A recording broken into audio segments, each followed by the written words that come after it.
In this set of videos, we'll discuss C++ Standard Template Library Container Classes. First, let's review some abstract data types.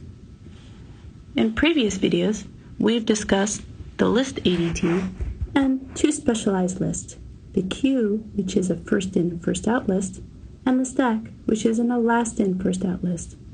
Today, we'll focus on the map ADT, and maps are sometimes called dictionaries, and the set ADT. Maps, or dictionaries, store key-value pairs. The keys need to be unique. So in this example, we have key-value pairs that are mapping student IDs to their GPAs. The key is the student ID, and the corresponding value is the GPA. There are no constraints on the values, and there's no inherent ordering over the key-value pairs. So what we mean by that is that we can't get the first pair or the second pair or the fourth pair in a map. We access elements in a map by using the key. Let's look at some operations. So we can insert key-value pairs into a map. We can remove a key-value pair from a map given the key. We can see if a key-value pair is in the map and get the corresponding value. So given the key, we can return the associated value. We can check if a key-value pair is in the map. So given the key, we can return a Boolean, which is true if the key is in the map and false otherwise. And some implementations may actually just return a pointer to the key value pair. Now, empty would be necessary to check if the map has any keys or not. So it would be true if there are no keys and false otherwise. And size will return how many key value pairs are in the map. Similarly, we can think of a set as a map or dictionary with only keys. So for example, we could have our set be all of the courses taught at the university. Once again, the keys must be unique, and there's no inherent sense of ordering or indexing, so there's no 5th class or 10th class in this set of classes. We just access them by, in this specific case, their ID string for the course. Let's look at the set operations now. So we should be able to insert a key into a map, remove a key from a map, find a key in a map, check if the map is empty or not, check its size, and these are similar to the behavior with the map ADT.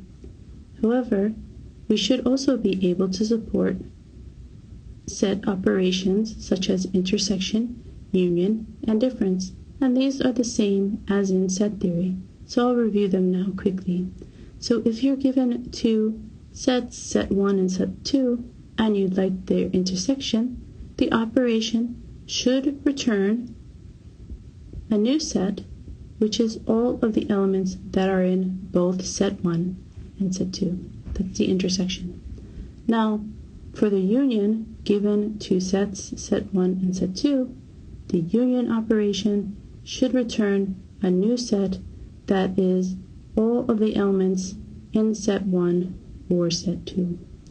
Finally, for set difference, if we're given two sets, set 1 and set 2, it should return a new set that are only those elements that are in set 1 but not in set 2. So that's the set difference. And that is exactly the same. All three of those operations are the same as in set theory. Now, let's talk about the relationship between STL containers and ADTs. And this is also a quick overview of some of the STL container classes. So STL provides sequential container classes, and we've already discussed these. Those are vector for a dynamically sized array, and list for a doubly linked list. Now I want to mention now that the standard template library, what makes it a template is that we can now pass the type. So here, what makes it a template, because we pass the type of objects in the container as an argument.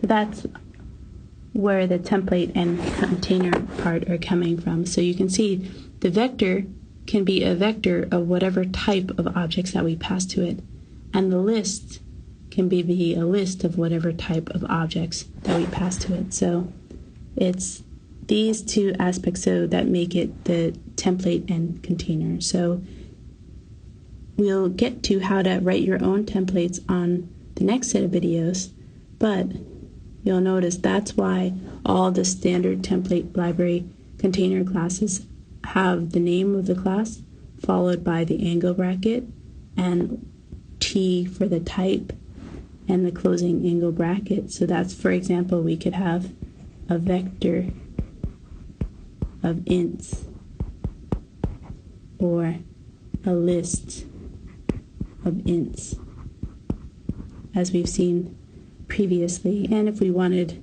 a list of strings or a vector of chars, we could do that also now. We've also already discussed this STL Container Adapter classes, and these are those adapter classes for sequential containers. So these were queues and stacks, and you'll notice once again with the queue and the stack we can pass the type as a parameter. So we can have a queue of strings or a stack of strings or a queue of ints or a stack of ints, whatever type of object that we'd like to have a queue or stack of. And the reason why they're called adapters for sequential classes is because they actually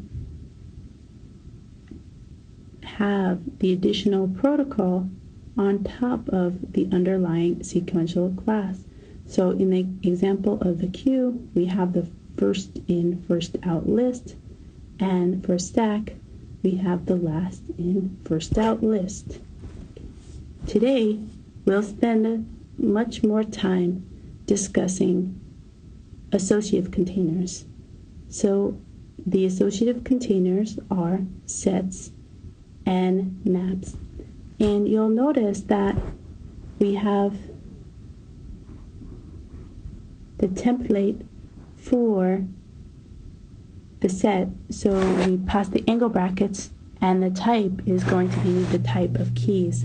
So for example, we can have a set of strings. But now you'll notice for map, we have two parameters. We have the angle bracket and two parameters. So that can be the type of the key and the type of the value.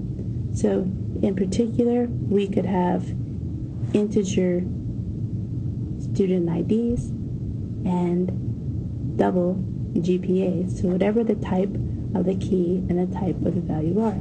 Now the reason why these are called associative containers is because now we have key value pairs, and it is associating a key with a value. So this is why these are associative containers. So associating a key with a value. Okay. And now we will spend the remaining segments of this video talking about the specific details of using STL container classes, and especially the associative container classes.